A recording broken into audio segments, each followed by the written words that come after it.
Hey, what's up everybody? Today we're going to be doing a video on Vesteria, and we're going to be talking about how to make money in Vesteria. Please keep in mind though that all methods in this video are pretty much going to be high level end game only. However, there is one method in here that lets you be level 20, but with that level 20 method you are unable to level up. And I have included at least one method for lower level players to still make money. And before we even go into the video, I'm just going to say now that the low level method is fishing. And if you guys want to know how to get into fishing, I have a video on that already. I will put my fishing video in the description below. To start with all of the methods, we're going to be looking at Shroompocalypse, and I'm circling areas with my cursor to show you guys the location of Shroompocalypse, and I'm going to go up this log to keep doing that as well. Eventually we're going to turn around, we're going to go up a hill, and that's going to be the Shroompocalypse area. I'm going to be showing you the quest, I'm going to be showing you the rewards, and what happens is this activity, you get golden mushrooms that you can spend at the shop NPC here, and you can buy yourself scrolls. 2 scrolls are really important at the shop NPC because it is the Great Headgear Scroll and the Holy Scroll. Holy Scrolls sell for 10 to 15 gold, and Great Headgear Scrolls are really sought after as well. I actually don't know the price off the top of my head at the moment, but they are important as well. Also keep in mind that to start the Shroompocalypse activity, you need a party of at least 4 players between levels 10 and 20. If you are level 20 and the activity starts, what you want to do is you want to immediately leave the party so that way you don't get extra XP from being in a party. However, if you're a lower level than level 20, you don't have to worry about it. However, it is a concern to keep in mind because once you hit above level 20, you are unable to do the Shroompocalypse activity. When you're doing the activity, there's going to be around 8 waves, and there's going to be a boss at the end, which is like a super giant elder mushroom, I believe. I may get that wrong. And basically, you're just doing an activity where you are doing wave defense. All of the mobs that you kill in this activity have the chance at dropping a golden mushroom, which is the currency that the NPC back at the Mush Town requires to get the scrolls from him. Now, if you are level 20 and you have to reset the XP for your character, you want to go over to the Mushroom Forest, and right at that beginning of the teleporter, you want to reset your character and hit the green checkbox, and then press M when you're in your ghost form, then walk back through the teleporter to get teleported back to Mush Town. The first thing that's going to happen is you're going to fall through the sky, and then you're going to be teleported back to where you normally would be.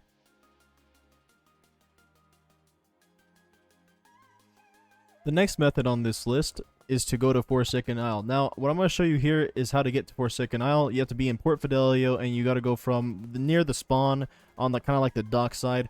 You want to start heading over to the cave. You want to head right through, and then there's going to be a guy in a shed where you buy a Wayfarer ticket from for 100 silver. You cannot get to Forsaken Isle without this ticket, so keep that in mind. One thing to also know about the Wayfarer is that it's a boat that shows up every 20 minutes, and it's every 20 minutes starting from 00. So let's say that you want to get on the boat, and it's 10 o'clock. The boat's already there then. You can go ahead and hop on. And then every 20 minutes after 00, aka 10 o'clock, 11 o'clock, you name it, then it goes every 20 minutes. So it won't be back in Port Fidelio until 10:20, then 10:40, then 11. And then it's going to be the same thing from there on forward, from like 11 to 11:20, 11:40, and then 12. Now, Forsaken Isle is one of my favorite places to get money, and I actually think it's better than all the other methods on this list except for the Shroompocalypse one. However, the Shroompocalypse one, you need people to do it with, and finding a party for it is not the most easiest thing. However, with Forsaken Isle, it's completely solo, and I really like farming here at Forsaken Isle. How you farm at Forsaken Isle and how you make money is you kill as many Moglos and Moglocos as you can possible while in a big server with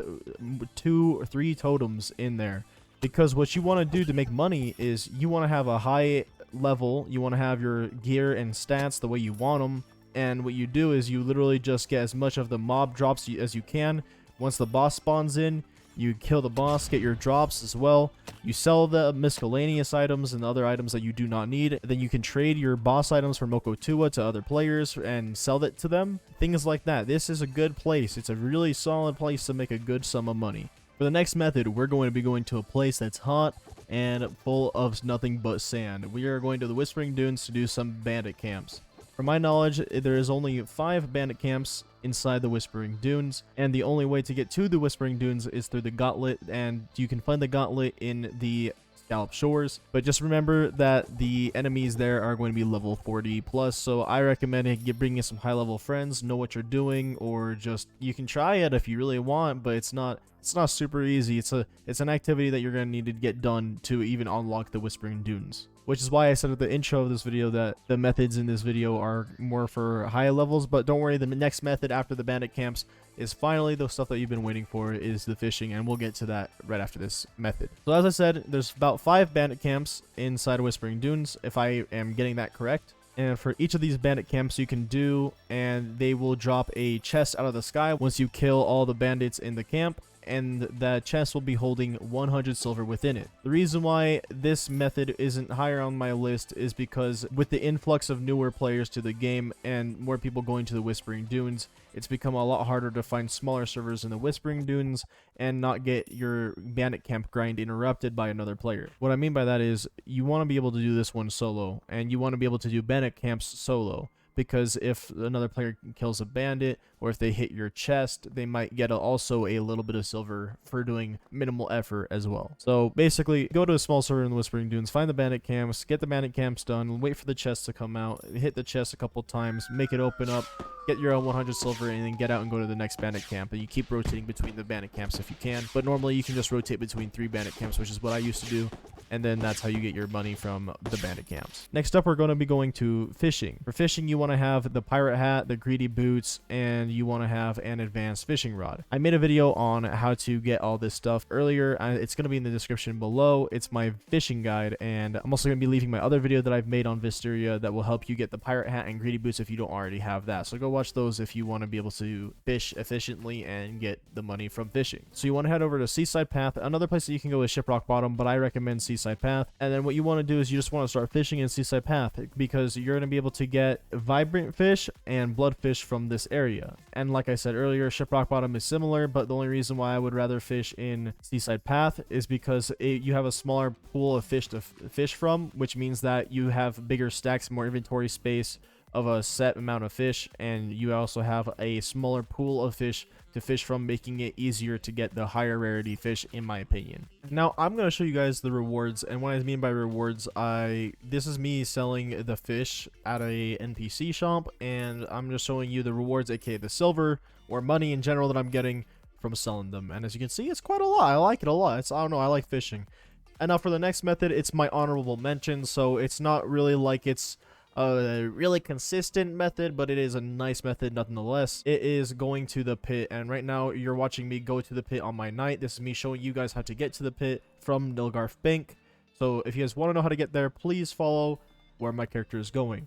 One quick note about the pit though is that it is not consistent compared to all the other methods. What I was looking for when I was going through these farming methods was I wanted a consistent method that would get you a lot of money per hour, and I'm talking about Mushcoin per hour basically. I want to get the most amount of money, the biggest buck for my time. When it comes to money, that's kind of what it comes down for, because most people, they probably go in and they don't want like a quick burst of money, because there's not really a thing in Vesteria that is kind of like a big burst of money.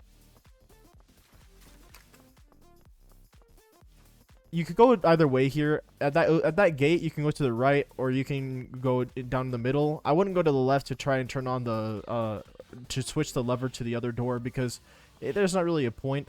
The hard part about this is you will need to avoid these level 21 ratties that are trying to eat you alive. So when you're running down this pathway in the tunnels here for this area, you just kind of want to hug the right wall, or where I'm going, and then once you get to that specific skull, that's when you want to go. That's when you want to switch over to where I'm heading now. This is the part where it gets the most confusing. You just fall down, and then you turn left, and then you start following it all the way up, and then eventually you run into this area here, where you go to the side after you see the gate.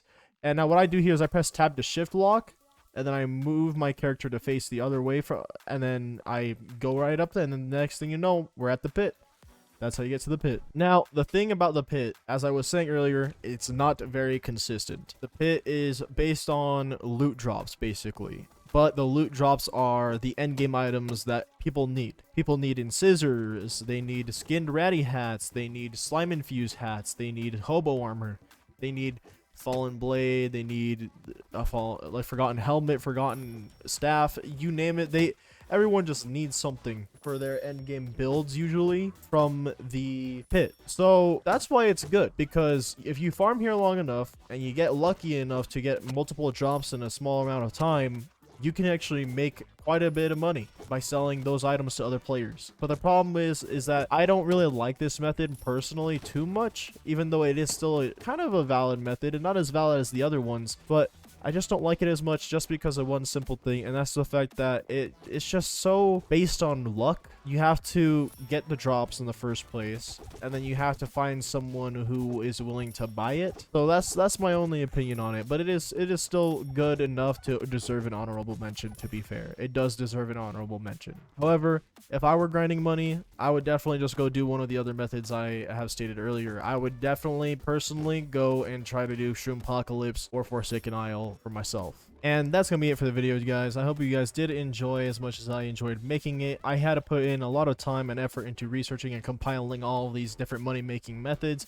And just as a recap, the money making methods that I would personally go do in order of priority and just overall just money per hour, I would assume. I would put Shroompocalypse at the top, but the problem is that you need a full squad for it. Forsaken Isle as second, because you just need a big server and you just need to keep fighting bosses, Moglos, and Moglocos for it. Then I put Fishing and Bandit Camps on the same level, because Bandit Camps you'd have to go solo as well, but the problem is you have to worry about someone else ruining your own Bandit Camp grind.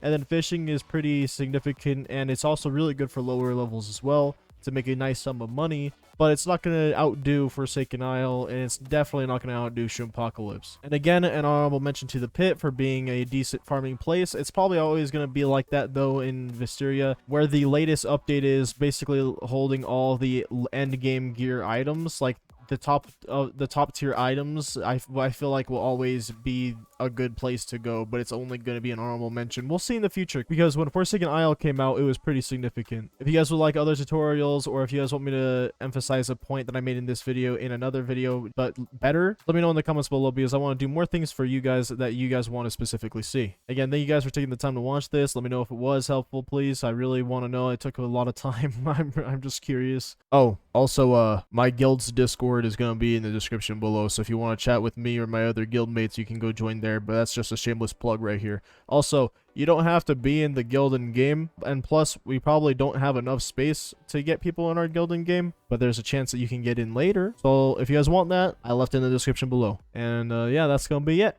Can't wait to see you guys in the next one. Bye bye.